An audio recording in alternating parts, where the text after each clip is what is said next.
Okay, we're going to start. Good morning, everyone. Thank you for joining.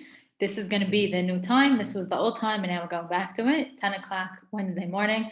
I'm so happy to see you all. I think it's such a wonderful way to start your morning learning about Adele Tawil. I love learning about it. I love teaching about it, and I'm happy to have you all here. I'm going to share my screen with you. Okay. I want to ask you a question. What cities in Israel stick out in your mind? If I said shoot the first three that you think of, or you could think about it, it doesn't even have to be a rushed kind of thing. What sticks out in your mind? So usually people answer, the first obvious one for them is Jerusalem, the holy city in the country, that sticks out. Then a lot of times people go to the next biggest city in Israel, Tel Aviv. Then if we're already going by size, the third biggest city, Haifa. And maybe if you're thinking more biblical, you might say Hebron. There's tons of answers to this question. Now I want to ask you a follow-up. The follow-up is, what Israeli inventions stick out? So let's look at some of them. Ways, I know, is a big one. People like quoting, and rightly so, that Israel invented ways. Cherry tomatoes, also a fun fact, Israel invented. Drip irrigation, where the farmers realized instead of using tons and tons of water, if they take just one drop, it's actually much more effective for the growth. And another invention is, this is really one of my favorite ones. It's called, one second, let me move my chat box. It's in the way. Okay. Water gun, where they take air and turn it into water. Now, all of these things come to mind when thinking of Israel, inventions, cities. Now, I want to read you a quote that David Ben-Gurion said. If not for, and I purposely left blank, it is doubtful if the country of Israel would have gotten off the ground. Everything started there. We just completed it in the political and national aspects. So there's a city that David Ben-Gurion is talking about, and look at all he's giving credit for it. He's saying if the country might not have gotten off the ground if it was not for this city. What city is he talking about? So what is this mystery city? Welcome, Ellen. Mikveh Yisrael. So now let's go back to Ben-Gurion's quote. If not for Mikveh Yisrael, it is doubtful if the country of Israel would ever have gotten off the ground. Everything started there. Now, I'm going to ask a question you don't have to answer. How many of you have ever heard of Mikveh Yisrael?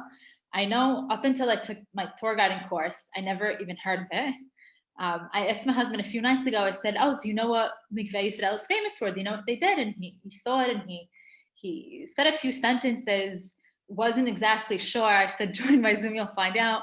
So it's something that a lot of people have not heard of. And here I am quoting David Ben-Gurion, who said that this city is one of the founding cities of Israel. So what I want to focus on today, the overarching theme is the concept of legacy. And I want to ask ourselves, what are we going to leave behind? What are contributions that are going to stay past us? This is the general question. And then the smaller questions, the focus, how we're going to get to that question is by focusing on Mikveh Yisrael. And I want to explore what more Mikveh Yisrael's contributions in the field of agriculture, defense, and aliyah. So you have one city that contributed all these three aspects. Where is Mikveh Yisrael? So I always love starting with the map. Mikveh Yisrael is about an hour from Jerusalem, 20 minutes to Tel Aviv. And in order to understand the story, we need to go back a few hundred years to the way people used to live in Eretz Yisrael. There was something called the Old Yishuv, or Yishuv HaYashan. This is in the 1800s. And the people in Israel were living mostly in the four holy cities, Yerushalayim, Hebron, Tveria, and Tzfat. And some people had jobs, but for the most part, the people didn't work. And the way they had money is they relied on something that was called Kaspeh HaChalukah, which was money that people in America and other countries, Europe, collected and gave to them. And this was the way they lived. The people that donated money to them, that gave them money, felt that they were doing something amazing. They're supporting Torah and Eretz Yisrael. The people said, we're supporting Torah and we're living here. And this was the arrangement. And as people normally are, and it's not especially then, people in general are very resistant to change. And they didn't want anything to change. They wanted things to stay exactly as they were. Then we have in 1860, there's this French organization called Kol Yisrael Chaverim, or Kiach in Hebrew. There's actually a street right near the shul that's called Kiach, named after them. or the Alliance in English. And its secretary, his name was Karl Netted, or Charles Netted in English. And he went to Israel and he spoke to the people and he said, how could we help you? They weren't coming for a Zionist purpose necessarily to build up the country. They just wanted to help the Jews living there. And they said, how can we help you? And what the Jews say back, give us money, because there's never enough money, give us money. And he, if you see, there's this little street sign over there. There's the streets. A task I want to give myself one day is to just read all the street names in Israel and then go research them. You could learn a lot about Israel's history just by the street names. So there's the street names after him. And then after you know about these things, all of a sudden you see them everywhere. So they told Carl, they said, give us money. And he was of the opinion, here's a very famous quote, give a man a fish for a day, a fish, and you feed him for a day. Teach a man to fish and you feed him for a lifetime. He said, I could give them money, but that's going to just help right now. What about in the long term? And he decided, I want to open up a school for agriculture. Because if I teach them agriculture, then they could grow their own food, they can make money, they don't need donations. He wanted to cut the donations out of the picture. And this is a wonderful idea. People on a very modest scale worked in agriculture, but nothing grand scale. They didn't really know how. And you would think people would jump at the idea, but before he could establish it, he had to go to the Turks. The Turks were ruling at the time, and he needed permission. And they gave permission because they also realized the value of this. And they said, but there's a few conditions. You need to have at least 30 students within 3 years. If not, school closes. So he said, okay, great, no problem. And he goes to collect students, except he cannot find anybody. Nobody wants to come to his school. They want to continue learning Torah, and they don't want to start this new thing, and they want things to be as usual. And he's looking and looking and looking, and he can't find any students. Then he goes to Jerusalem, and he sees this cart of watermelons and a young boy sitting next to it. And he looks at the boy and he looks at the watermelons, and he tells the boy, what do you want to be when you grow up? And he says, I want to know how to grow watermelons. So he says, why don't you come to my school? I'll teach you how. And he speaks to the boy's mother, which wasn't simple. He lost his father, he only had his mother. He convinced the mother to come. And this student, I just remembered his first name. I thought I forgot it. His name was Nisim Al-Khadaf. He was the first and only student in Mikveh Yisrael. And Karl Netter was the first and only teacher. And they both lived together in a cave, literally, on the premises. And he taught him agriculture. Now, eventually, he went to France to study more thoroughly. And then after he was in France for a while, I'm talking about the student, he came back to Jaffa, and he came back to Jaffa. Okay, remember that fact, because I'm going to come back to it later. Now, so he struggles really to get students, starts first year one student, and then in 1882, so the schools opened in 1870, we have what's known in history as the first Aliyah. Now, I never liked this term because there was Aliyah forever. There was no one, the first person to make Aliyah was Abraham Avinu. But in history books, it's called the first Aliyah in 1882. And there was a group that came from Europe. They were known as the Biluim. And we see here, there's another street named after them. I love how Israel's so connected to its history that it puts its history on the street names. I just think it's amazing. And they, on the way to Eretz Yisrael, they were pirated and they came with nothing. So they land at the port of Jaffa and they were given a little bit of money, but not enough to sustain them. And Mikveh Yisrael took them in, said, come study at our school, we'll help you. And they studied at that school. Now, this group of people, a lot of the students that came to Mikveh Yisrael, they ended up going off and starting different yeshuvim, and they started the Moshav of Gedera. A fun story about them is one day they were going to pick hot peppers in the field. So they don't know how to do it yet. They didn't learn. So they pick hot peppers, and then they wash their hands. And in washing their hands, before they wash their hands, when they pick the peppers, they're touching their face and they're touching their body, and then all of a sudden their body is burning them. And the Arabs are looking at them and laughing because they see here's people that don't know how to work the land. And this story reminds me of a personal story. I want to the picture that you're looking at. This before my previous apartment, before I was married, I lived on Azza Street, and I had this huge rooftop, and we had a garden. And this was our garden in the corner. And you look at the garden, and it looks really beautiful and neat and organized. Now, my roommates and I, we tended to the garden, and we had no idea how to do it. We don't know anything about planting. we repotted the plants, like it looks very fresh. We would water it. It got great sun, and we hoped it would grow. And then it all grew wonderfully, and then it all died suddenly, and we had no idea why. We don't know what we're doing. And my little experience of failing to grow a garden, it just made me understand how when you come to work the land, you need to know what you're doing. You can't just hope it's going to grow. And this was growing a garden on a small scale, and we weren't depending on it for food. But imagine you are planting fields and you are depending on this and living off of this. You need to know how to do. So what Karl Natter did, let's open a school for agriculture, is really revolutionary because no one came up with that idea before. Now, where is the school today? So in 1976, there was a law that was made that the land that this school is on always has to be for an agricultural school. They can't use it for anything else. Today, there are about 1,500 students, a huge increase from the one student that Karl Natter opened with. And something which I think is beautiful is they have different divisions.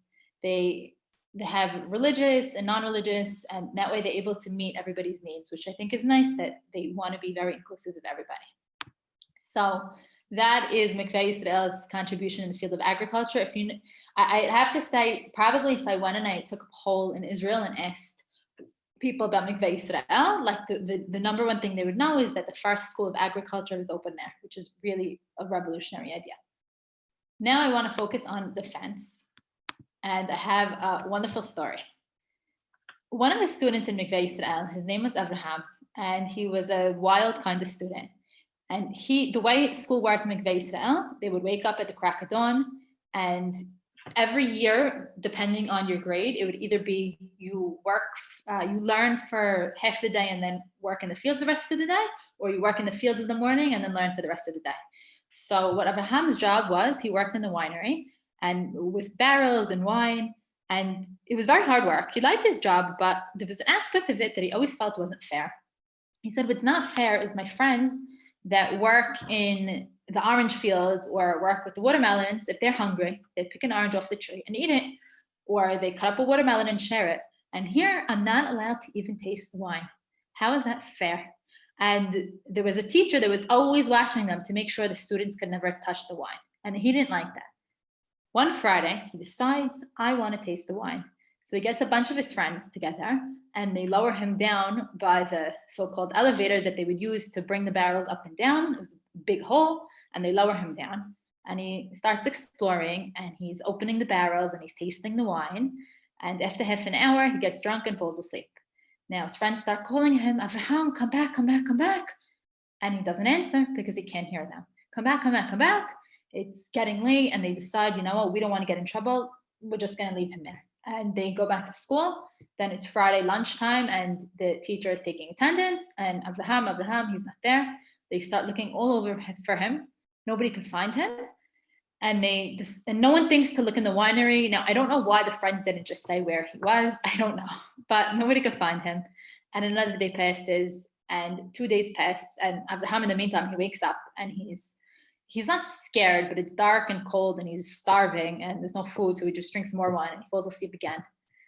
And then before he fell asleep, he realized he was trapped, and he starts screaming for help, help, help, help, and nobody could hear him. Nobody comes and helps him. 2 days later, Sunday morning, they go into the winery, which is underground, as you could see in the picture, and they see him lying on a barrel, dirty, smelly. They bring him to the principal, who's forgot his first. We just remembered. Wow, forgetting all the names and then remembering them. His name was Eliyahu Krauser, and the principal says, "You kicked out of school. I'm not accepting this kind of behavior in my school." Now the story gets passed on, and he gets a call from someone that's his last name is Brenner, and he's a member of the Haganah. The Haganah was Israel's army before Tzahal. And he calls up the principal and he says, tell me, is it true that story about the boy that was stuck for 2 days in the wine cellar and nobody heard him? He goes, yeah, it's true. So then Brenner says, well, the Haganah is actually looking for a place where they could do practices and where we could hide weapons and nobody will hear us. And we actually think that the boy was onto something and he discovered something that could be very useful for us. And in fact, they end up using the winery for their practices, for swearing in ceremonies to include new members of Haganah. So this story where Abraham got kicked out of school and no one could find him, that ended up leading to something really wonderful. And this is one way Mikveh Yisrael contributed to defense, because now they're doing all their practices. What is used for today, you see all the chairs set up. There's different speakers and presentations that people give, and it's really comfortable to sit in there because it's very cool and nice, and it's a really fun place to go and visit, and I think it's a really great story. I want to now share another story about how Mikveh Yisrael helped the defense of the state of Israel. So anyone that ever worked with tools knows that when you work with tools, they break, especially if you're working with farm tools on a large scale. The more you use something, oftentimes the more it breaks. And they had in Mikveh Yisrael a room for mechanics to sit and fix the farm tools. And this is a picture of what the room used to look like. However, they did not only fix farm tools. Another thing that was fixed was weapons. And there was this man named David Leibowitz who worked there, and he worked on weapons as well.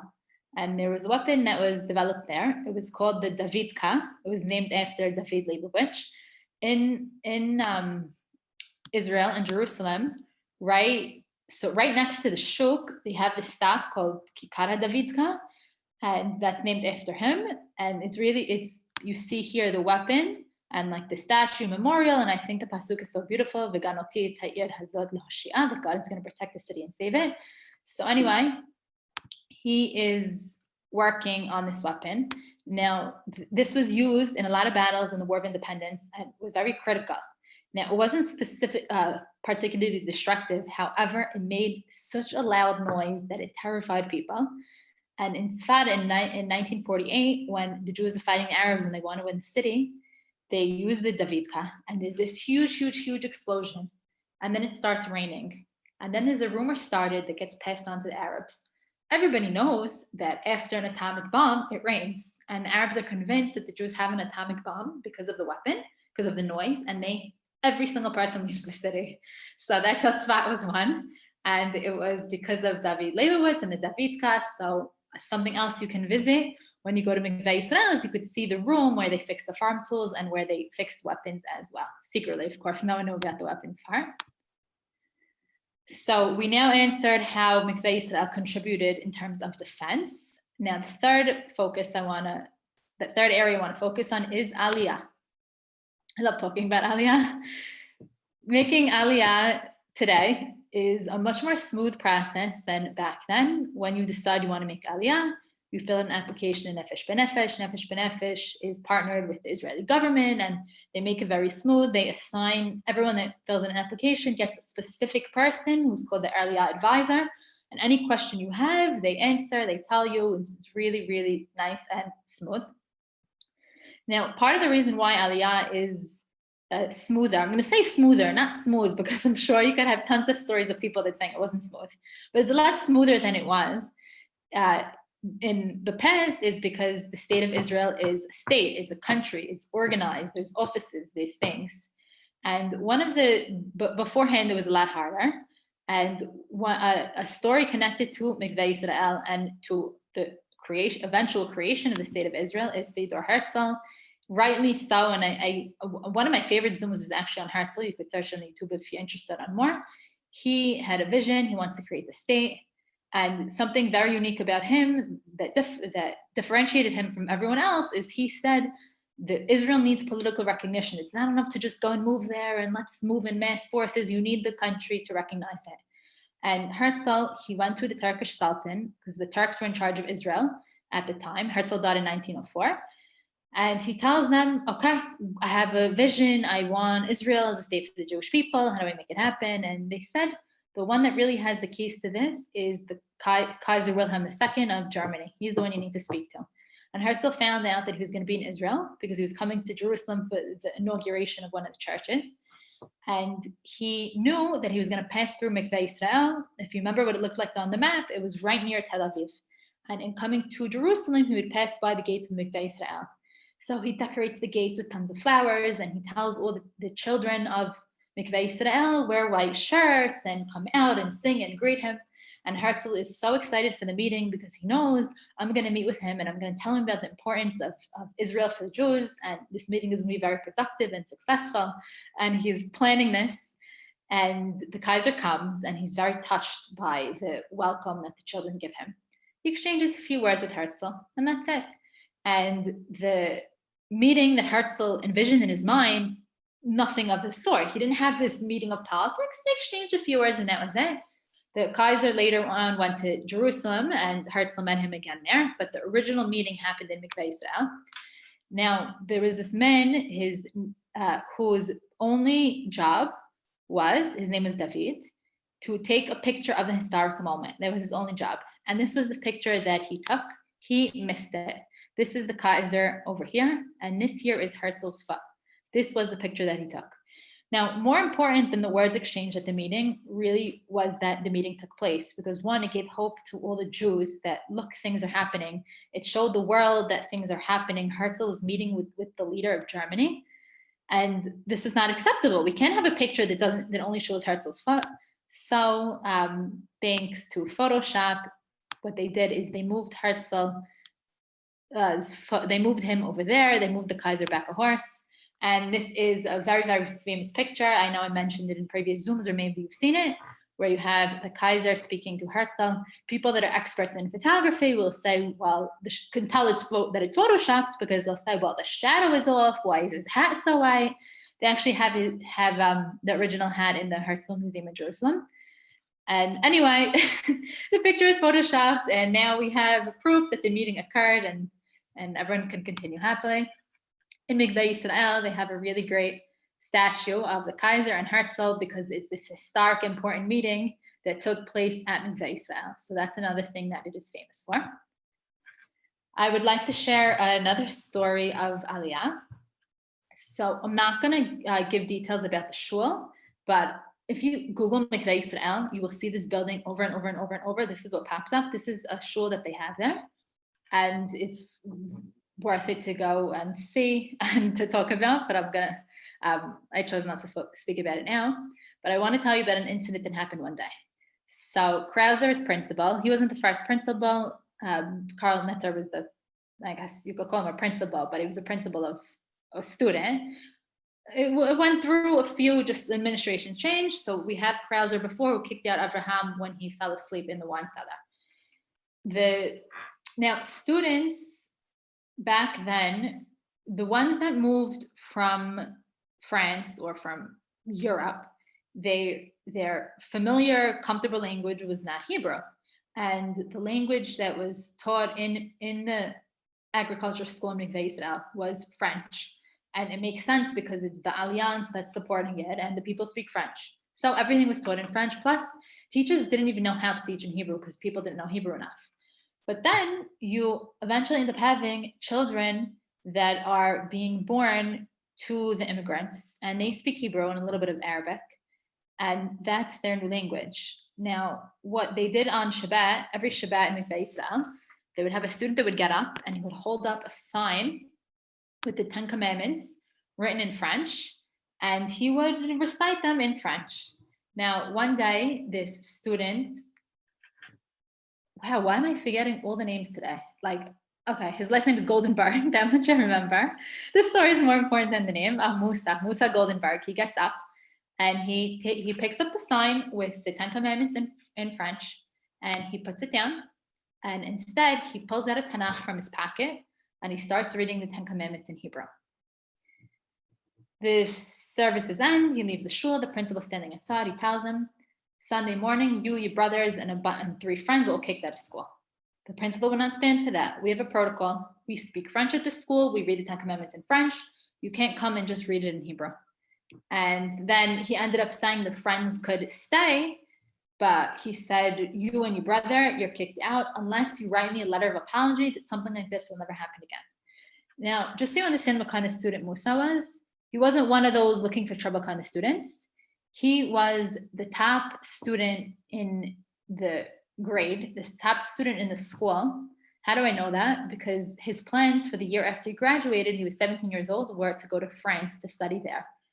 And the school was funding that. Now, saying you're going to France to study agriculture is the equivalent of saying Harvard on us. A school sending their student to Harvard to learn and paying for the tuition. And he's about to go to France next year. And I have to say something about the principal. I think the fact that the principal was strong on what he believed in and said, I don't care what the student is. If he's breaking the rules, he's breaking the rules, I think is also really nice. Anyway, Musa's family says, of course you're going to write the letter of apology. What do you mean? France? And he says, no, I'm not going to do it because I believe in what I did and I'm not apologizing. And he was kicked out of school. Ended up founding Bet Alpha, which is a small yeshuv with friends later on. Now, here's the ironic thing. A few years later, 3 months later, not a few years, the principal says, the fact that I kicked Musa out of school, it's not going to solve the problem because as the years go on, there's more and more students that are coming that are going to want to be taught in the Hebrew language. So it's just, it's putting a Band-Aid on the situation. He's not really dealing with it. And what he ends up doing is he goes to France, the principal, and he speaks to the Alliance and he convinces them that the new language of the school needs to be French because he said, needs to be Hebrew because that's what people are speaking and it ends up being Hebrew. After I hear the story, I'm like, oh, well, he should have let him back in. As far as I know, he didn't let him back in. I know he was graduating anyway, and he stood by his principles. But what Musa did, it started the wheels turning, and it started the change. And I think it's really amazing that a 17-year-old could stand for his principles, and it ended up making an impact, not in the exact way he would have wanted, because I'm sure he would have rather it more peaceful. But the language did end up switching to Hebrew. Okay. I want to mention other points of interest that when you hopefully come to Israel soon and go to Mikveh Yisrael on your way to Mikveh Yisrael, or you could be on the way somewhere else. The shul is beautiful to stop in and see, specifically the door. The door has a lot of really nice engravings and symbolism to it. I also recommend, and you'll see it right in front, it's next to the shul, they have a ficus Bengali tree. Now, the amazing thing about the tree is this is all one tree. If you look down, it looks like it's different trees, but actually the amazing thing about the way it grows is you have the roots grow in the air and then they reach the ground and then it starts another tree. This tree was planted in 1888. We know the exact year, and look how huge it is now. When we spoke about Nisim al-Khadaf, and I said, remember him that he went to France and then he went to Jaffa. I said, remember him, why? Because what he did is he actually took a piece of the tree from Mikveh Yisrael, of the ficus tree, and he replanted it elsewhere in Israel, and he grew another tree. Not as amazing as this one, but you can grow, all you need is a small piece and you could grow it somewhere else. So that's something that's fascinating to see, more on the nature side. It makes sense, they should have good nature. They are an agricultural school after all. Also very, very famous in Mikveh Yisrael is just this long pathways of trees. Look how beautiful it is. And they also have a visitor center. Now, if you want a tour of Mikveh Yisrael and you want, I'm always happy to take you around, but they also have local tourists, people that live there that could show you around, and it's always nice to visit. So those are other points of interest there. Now, we're headed towards conclusion. I want to take a few seconds to just think about the difference between the then and the now. That Mikveh Yisrael, the agricultural school, we started out that Karl Netter needs to beg for students. Beg, no one will come. And Israel today is innovative in agriculture, and here's the picture of the drip irrigation we mentioned earlier.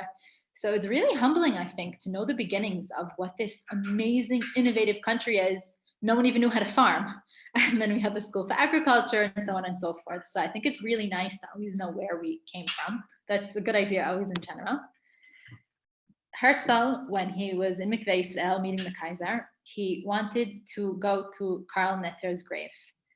And he went to his grave and he said, an excellent agricultural school you built. And the fact that Herzl said it, I think is so powerful because here we have one of the founders of the modern state of Israel. And he's going to Karl Netter's grave and complimenting him, wow, what a great school you built. Because he was someone that had the idea that we opened with of legacy, of what you want to leave behind. And we said he doesn't want to give a fish, he wants to teach how to fish. And I want to also bring something up that I was talking to my husband a few weeks ago. And I said, I want to give money to students that are coming to Israel for the year because I really believe in the cause and it's so important. And I remember when I came for the year, anyone that gave me a scholarship to help study towards it, I was so grateful towards them for doing that. And then he said, honey, that's a beautiful idea, but I think we could contribute in another way that's much more powerful than money. We live in Israel. We can host students that come. We can have Shabbat. We could cook good food. We could take an interest in them. We could speak to them. And I think that's a lot more valuable than giving them money. And I said, you know what? You're right. I didn't even think about it that way because I'm so used to that the way I contribute is by giving money, is by writing a check. And now all of a sudden he goes, Adele, there's other ways to contribute. And we see here, Carl Netter, the way he did it was specifically not. He said, you want money? I'm not giving you money. I'm going to teach you something. And we see till today the lasting impact that had. I also want to point out what it says on his stone. Metiv le'achav ma'navu chasadav Mikveh Yisrael konenu yadav. That how amazing that he's doing good for his brothers. To summarize what we learned today, so we started off with Ben Gurion's quote, and now maybe we could understand better why he said that Mikveh Yisrael was so foundational, where he said that was one of the founding cities that helped the creation of Israel. We discussed the ways of the old Yishuv, how they didn't want to work, they wanted money, they liked things the way they were. And Charles Netter said, no way, I want to teach you. I want to teach you how to work the land. We mentioned his difficulty finding students, and eventually he found one, and then eventually the school grew.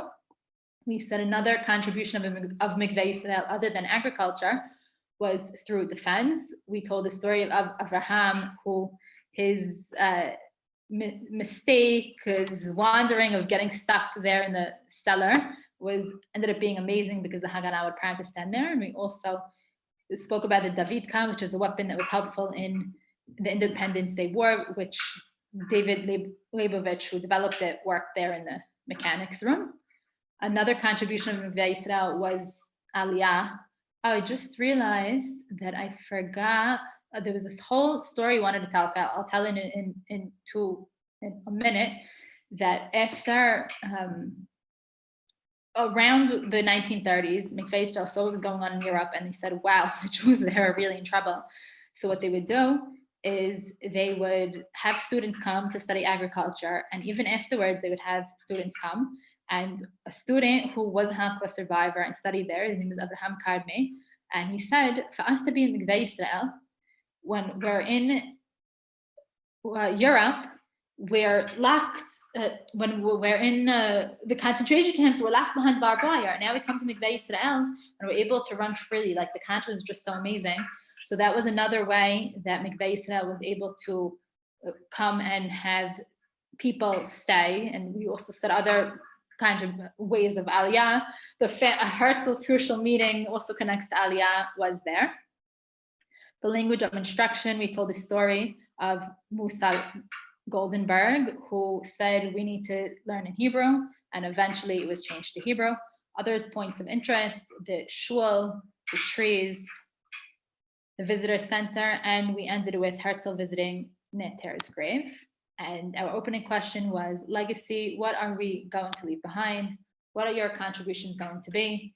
We saw a few people today, the city in general, that Mikveh Yisrael's contribution was not that it was a rich city, was that they contributed agriculturally with regards to people moving to Israel and making it their home, and in defense. We mentioned, I think also Musa, how he's strong to his principles. And it's something I want to ask myself, how I could contribute.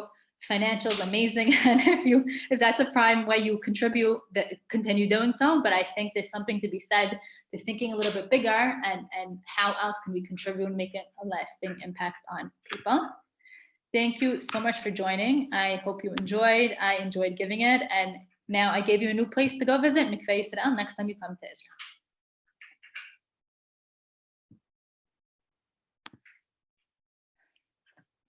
Thank you, Vivian. Adele, wow, I'm blown away by not just the information, but the way you presented it.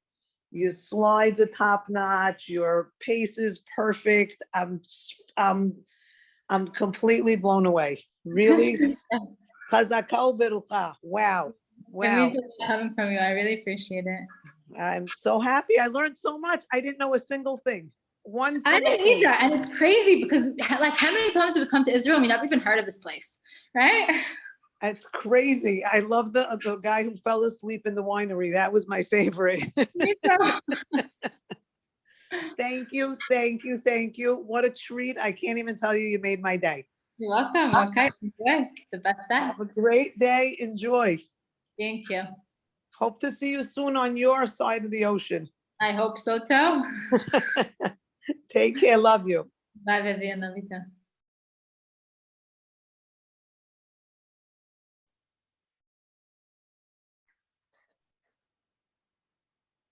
That was great.